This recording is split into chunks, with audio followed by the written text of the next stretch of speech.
Bonsoir et bienvenue dans cette vidéo. Ce soir, je partage avec vous une solution qui permet de défiscaliser votre IR 2016, donc impôt sur le revenu 2016, dans les quelques jours qui restent si vous ne l'avez pas encore fait. Ce moyen est particulièrement adapté aux investisseurs immobiliers qui ont du bénéfice foncier. Donc si vous faites partie de ces personnes qui n'ont pas encore défiscalisé et qui auraient aimé le faire, votre situation est la suivante. Vous avez, dans les mois qui ont précédé, certainement essayé diverses solutions.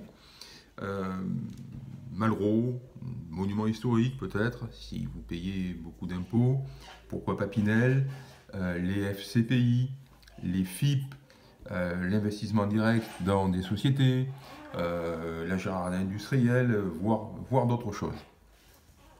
Aujourd'hui, nous sommes à 5 jours ouvrés de la fin de l'année, vous n'avez encore rien fait, et vous commencez certainement à penser que c'est trop tard.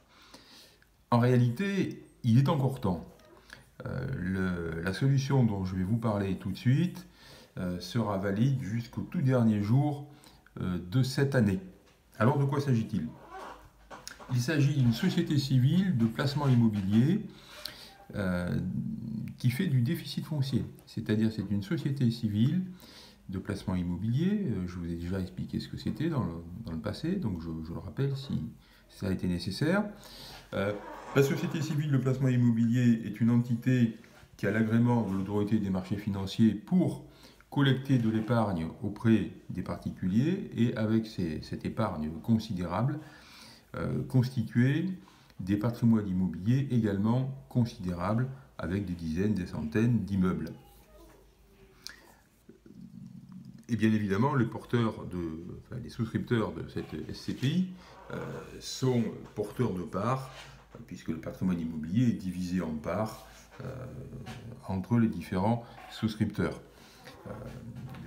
La possession de ces parts donne tous les droits qu'il y a sur le patrimoine, et notamment celui, bien sûr, de recevoir des loyers et de bénéficier des avantages fiscaux attachés à la détention de ce patrimoine. Donc ici, nous sommes sur une SCPI dont la vocation est d'acheter des immeubles à rénover, avec des rénovations lourdes, et qui va donc les rénover. Alors quand je parle de rénovation et d'immeubles, il s'agit d'immeubles dans le centre-ville, et les rénovations sont massives puisque on a un équilibre financier qui est constitué à 50% de la valeur de l'immeuble tel que et 50% de travaux. Autrement dit, dans une part de SCPI, de cette SCPI, vous avez moitié foncier et moitié travaux. Alors, quel est l'intérêt de souscrire à cette SCPI aujourd'hui ? L'intérêt, c'est que, s'agissant de foncier et de travaux, les travaux qui sont contenus dans vos parts de SCPI, donc typiquement, on est sur moitié-moitié, ces 50% de travaux que contiennent vos parts de SCPI sont imputables sur votre bénéfice foncier existant et donc va le diminuer, voire le détruire complètement. Moins de bénéfices fonciers veut dire moins de revenus imposables, et moins de revenus imposables veut dire économie d'impôt. C'est donc le principe de cette SCPI de déficit foncier. Alors vous allez me dire, bon, je connais certainement, vous avez déjà, si vous êtes investisseur immobilier, pratiqué des travaux dans vos biens. Le problème qu'il y a, c'est qu'à 5 jours de la fin de l'année, évidemment, ce n'est plus envisageable. Vous avez peut-être aussi vous-même fait ce type d'opération en direct, c'est-à-dire acheter des immeubles, ou du moins des appartements, pour y pratiquer des rénovations importantes. Là encore, le délai est trop court. L'autre avantage de tout du moins de certaines de SCPI de déficit foncier, c'est la gestion des flux de revenus. Vous savez que lorsque vous faites une opération de type investissement avec travaux, eh bien pendant 1 an, 2 ans, 3 ans, vous allez pouvoir donc dégager les travaux comme je viens de vous l'expliquer, et réduire votre bénéfice foncier et vos impôts. Et puis après, eh bien, les revenus locatifs ne seront plus compensés par rien, et vous allez devenir passer en bénéfice foncier. Et qui dit bénéfice foncier dit augmentation des revenus imposables, dit augmentation des impôts. Alors, dans une de ces CPI, tout du moins, les statuts le permettent et la gestion est faite de telle sorte que les résultats positifs, donc les dividendes, ne vous sont pas distribués chaque année, mais sont stockés jusqu'à la fin de la période de détention et sont donc évidemment restitués aux investisseurs à ce moment-là, c'est-à-dire dans 15 ans. Alors, quelle différence entre des dividendes distribués d'un coup dans 15 ans ou distribués progressivement dans 2 ans, dans 3 ans, dans 4 ans, etc. Eh bien, la différence, c'est que, certes, la masse globale sera la même, bien évidemment. 15 quinzièmes d'un coup, c'est la même chose qu'un quinzième, plus un quinzième, plus un quinzième. Mais cette masse d'argent, dans 15 ans, n'a pas le même poids que si vous la receviez progressivement. Autrement dit, son impact réel en euros constants sera moins important que si vous touchiez tous les ans ces dividendes.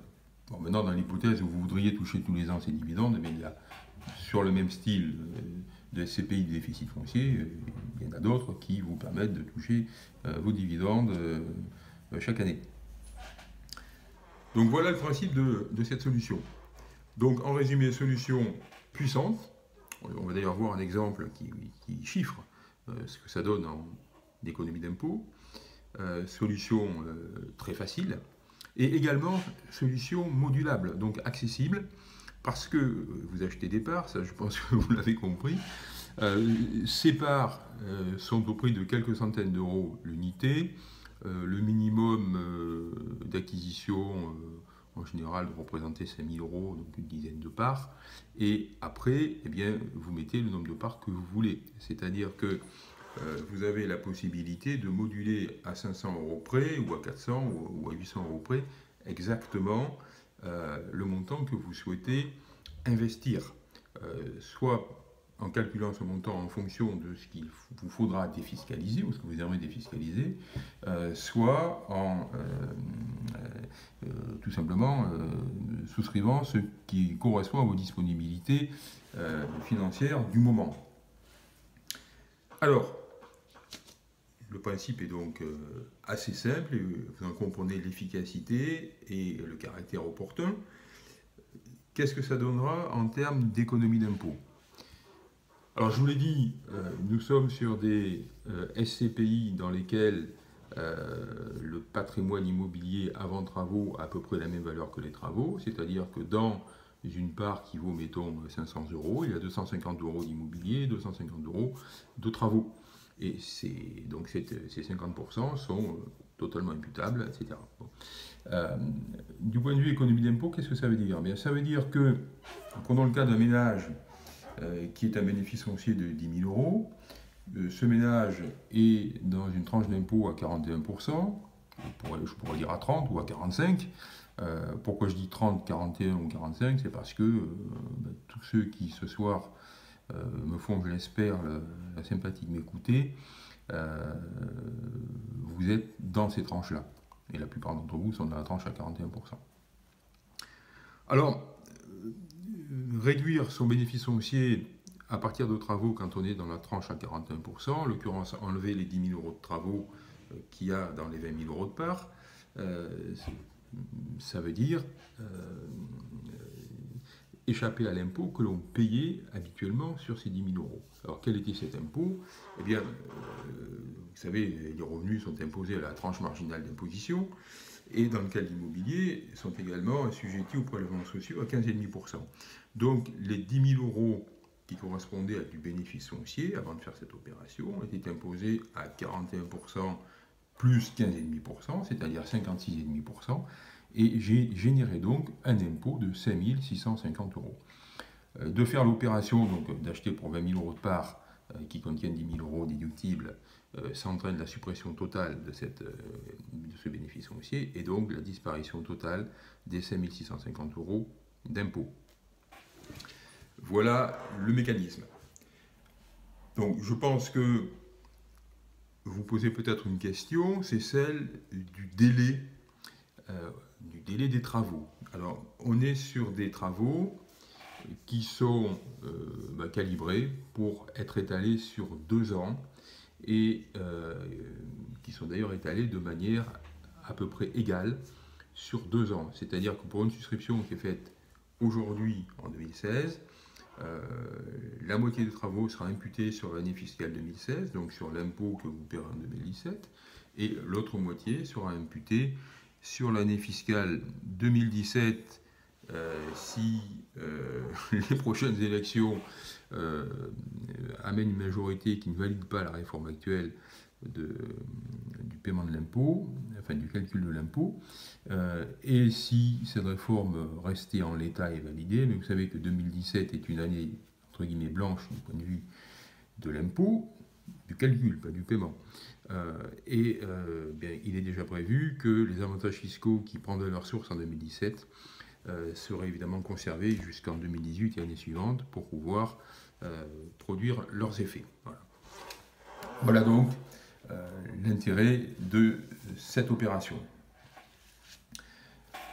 Vous avez donc 5 jours pour la réaliser. Les possibilités qui sont les miennes en matière de SCPI à déficit foncier vous permettront de faire soit une opération avec report ultérieur des dividendes, soit une opération dans laquelle les dividendes vous seront versés dès la fin des 2 ans de travaux.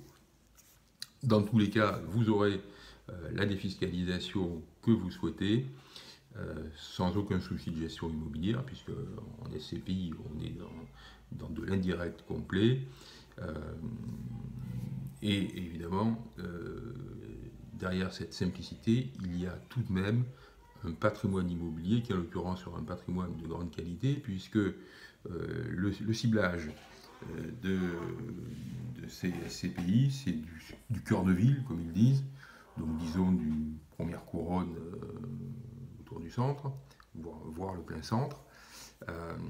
Et puis, donc une masse considérable de travaux, ce qui veut dire au final des immeubles d'excellente qualité et donc d'excellente valeur.